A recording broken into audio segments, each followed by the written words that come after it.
Join me on a walk and talk about collecting things in retirement. I want to thank Dan at A Wealthy Life for motivating me today to get outside and do a walk and talk. I used to do these, hadn't done them in a long time, so thanks, Dan. I want to thank Mr. Mark. He's a channel supporter, and he wanted to know more about my medal collecting. I collect award medals from the World's Fairs, and he wanted to know more about that.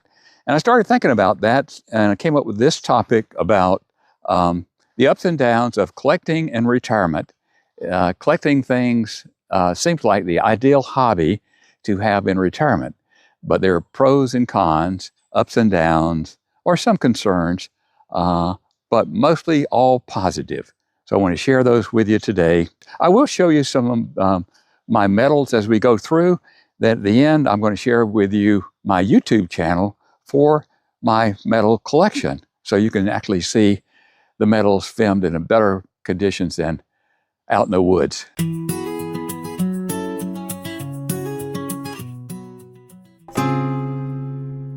So why does collecting in retirement work so good? It seems like the perfect hobby to have in retirement. And I think it's because it's just a great pastime. I mean, that doesn't quite give it all the due to say it's a pastime only. It's got creativity, you got organization, you got something to look forward to. It's there when you want to try it, and when you don't, you can tuck it away and revisit later.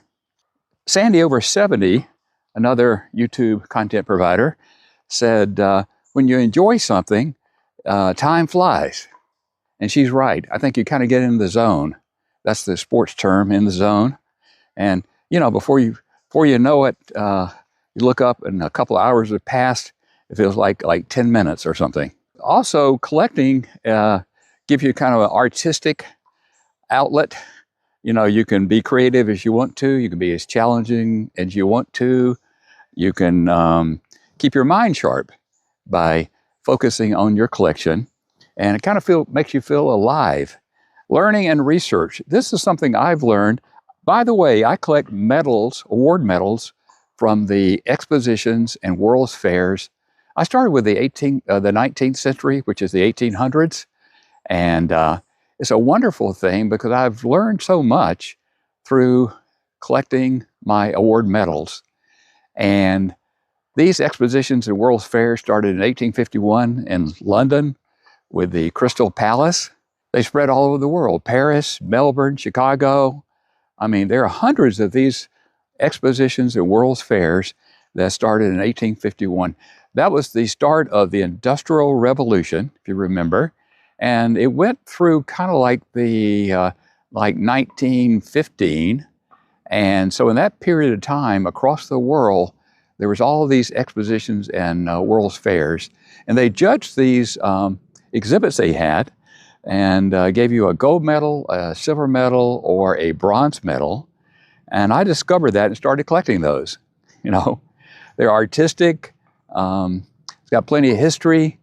It's something you can take your time and collect, and I really enjoy it. I'll show you some of my collections as we go through, and I'm going to show you a link to my entire collection videos at the end of this video, so stay tuned. Learning and research. Building a collection, it gives you a lot of opportunities to do some research and discover things.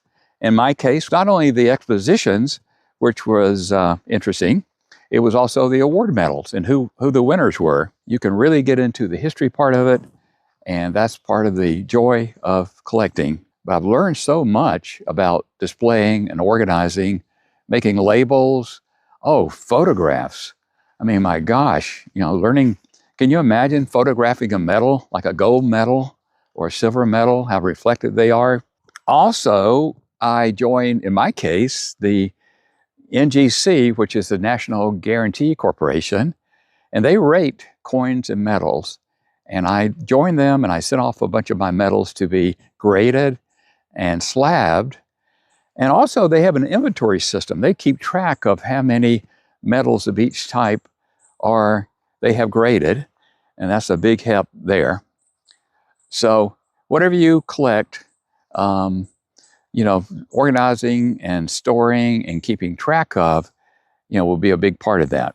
Sharing the passion, number 5. I started a website and a small hobby site on YouTube, as I told you.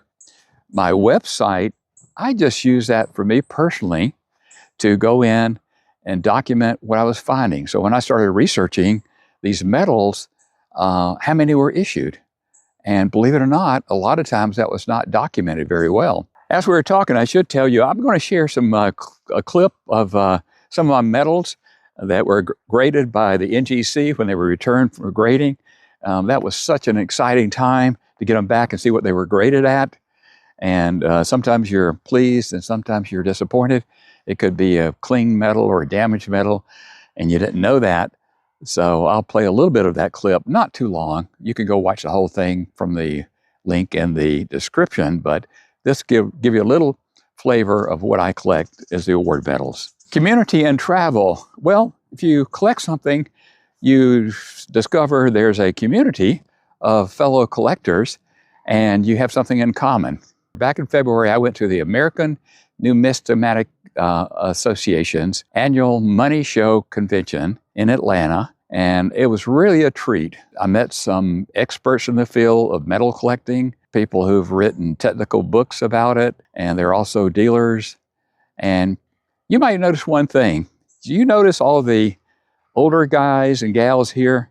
Both the attendees and the dealers were our generation. They were certainly retirement age. The website gave me a lot of opportunities. I had several people who contacted me and wanted to give me a medal or sell me a medal. Okay, let me talk a little bit about the cautions. Some things you run into when you start collecting things.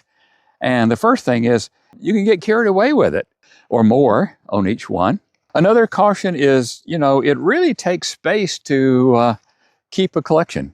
When you think about it, it's kind of contrary to retirement, downsizing and decluttering.